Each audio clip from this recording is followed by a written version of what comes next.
Hello, and welcome to number 44 of Travels Around My Bedroom. So before I tell you where we're going, let me put on some gear. The weather's got a bit chilly in France. I'm back wearing my winter clothes, so I thought that I'll do something really appropriate and take you to, that's not the right way, finish Lapland, the Arctic Circle of Finland. So now I've got my gear, I'm into theme. I ended up in 2011. It was 1 week and it was over New Year in the Arctic Circle of Finland, a little bit as a compromise because my ex-partner the year before had taken me skiing and I didn't know how to ski, so I had to learn. And I really virtually hated every single minute of it because the weather was really bad and I had to wake up really early. So the year after, I thought we'll do something I want, but I'll still be nice. We'll go somewhere cold. And I really don't like cold, so it was a big deal for me. But, you know, the chance to see the Northern Light was also screaming to me. So it is the most expensive holiday I have been on to because it cost 1,500 pounds for 1 week, which is very pricey. And we went to this place called Inari. And so you can see that's France here. And Inari is like this. It's got a massive lake, frozen lake, and basically it's really lost in the middle of nowhere. So I chose this place because it was far away from the whole Father Christmas commercial thing that you can also find in Finland. But this place only has a petrol station, a hotel, and then forest and lakes. And you get an amazing understanding of space and silence. And I'll speak about that a little bit later. But the minute we arrived, we went onto the minibus and we were a group of people. And I hadn't realized that. I thought we were only going as a couple. I was with, as I said, with my ex-partner. But we were not. We were with a group of people and then we had to do things with them all the time. Not something I really liked. So I started the holiday feeling a bit stressed because this wasn't what I was expecting at all.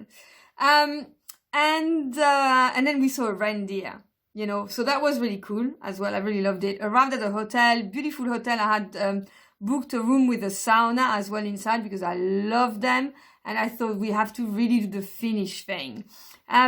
And the day after we arrived, we started getting equipped with all these massive overalls, which were all too big for me.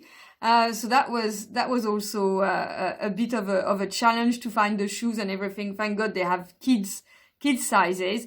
And also, the one thing we were told is that it doesn't matter. I mean, don't even bring stuff, you know, that are thermals or that are made with really efficient or intelligent new type of fabrics.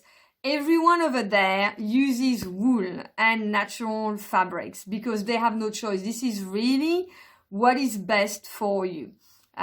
So we get on all these things and on day one we go fishing. We go Sami fishing. So the Sami people are the traditional people that live in the Arctic Circle of Finland. I have never, ever been that cold in my entire life. So you go on the ice, you take a snowmobile, and it's so scary. And my ex just drives like a nutter, and I was just kind of like, we're going to fall. When you've never been on one of those, and I don't actually drive, so I was doubly, quadruply scared. And actually what I remember is the fact that I needed to pee.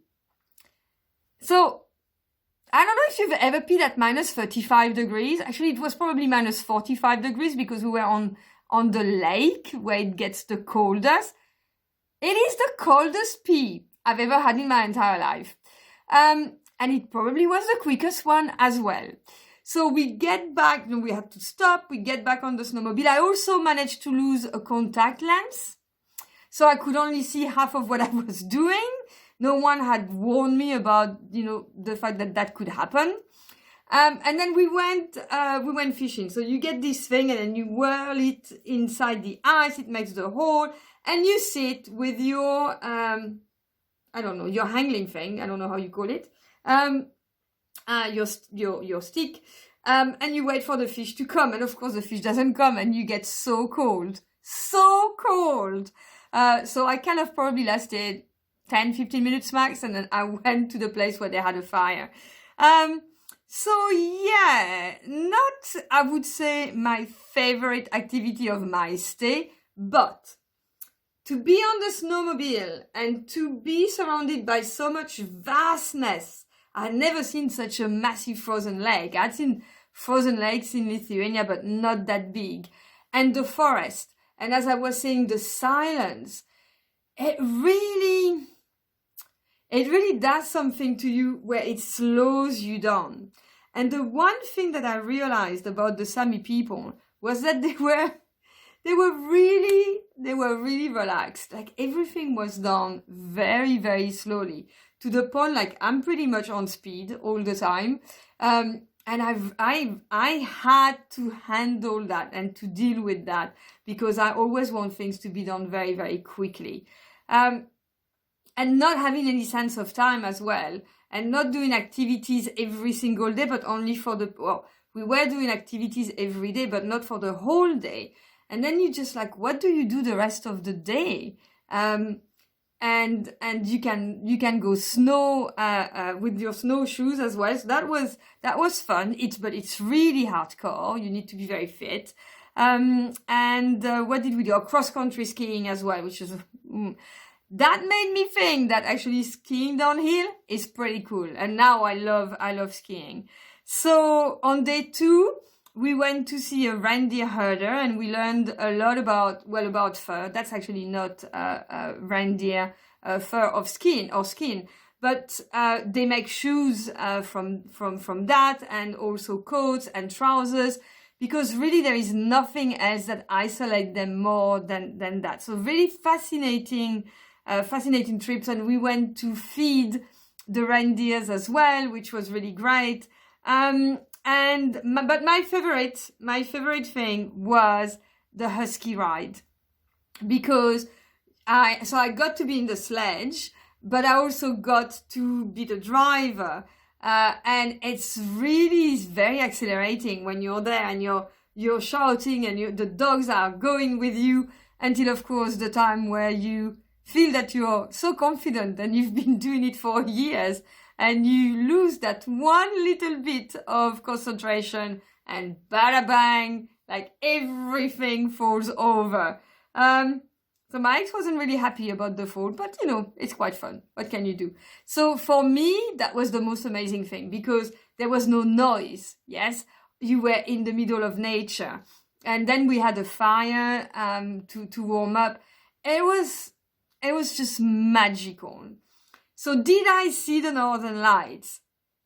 Not in a planned way. Actually, one of the evenings, I was under the shower, and then we heard these massive screams, Northern Light, Northern Light. So I had to get from under the shower, put a towel around me, put my jacket around me, run down. I didn't even have the time to put trousers. I was just that bare legs, and saw some Northern Lights, but they were very dimmed. And it's quite funny actually how suddenly I stopped being cold because I was concentrating on something else and I forgot about myself. I don't know if you've ever had that happen to you. Not that I stayed out there for a very long time, but it's I loved realizing that the power of our mind is so strong that you can get rid of cold or heat feelings when you focus on something else. And so we had New Year there. How can I say? The music was the most dreadful the most dreadful music I've ever had the displeasure to listen to. The whole evening, they only had one style of music, which was some kind of Western country. It wasn't, I can't even call it good country music. It was really bad. And so everyone got drunk. We had beautiful reindeer steak, and they made amazing foods with what they have around, with berries, gooseberries. I remember, absolutely delicious food.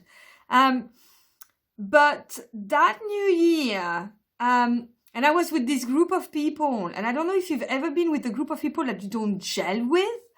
And at the time, and I'm not very good at small talk, and at the time I didn't know how to create connections with people, even if I don't really have a lot in common with. And I just wanted to have a romantic break and wanted to be with my partner, and all of that was just not working my way. So he got very drunk. I didn't. And I don't know about you, but one thing that I love is to enter New Year. I think I can share that with you. Making love, because it's such a beautiful thing to do. Well, let it be known that, of course, none of this happened because he was snoring the whole night. But there you are. So on the last day, the one thing that really shocked me was when we went back to the airport, and we arrived at the airport, and it was full of course, all the families that had spent, all the children that had spent time with Father Christmas, even, post Christmas. And it was so noisy. To have been away from noise and being surrounded by silence, and to suddenly, and not a lot of light, and to suddenly arrive in a place that was fully lit in an airport, with this cold light, and hearing all this noise really threw me, and I just wanted to get out. I didn't want to go back into that reality, into that world of light pollution and noise pollution. So it made me realize how much I like to be in a quiet environment. And I don't think I had realized that before. So let me put on the gloves in order to finish. But this is a question that I have for you, which is, have you ever experienced that? Have you ever been somewhere amazingly silent? And what kind of realization did you have when you've done that? Maybe it was a silent retreat. And I would really, I'd really love to know how it made you feel, if you had the same kind of realization as I had. Thank you very much, and goodbye. Have a beautiful day.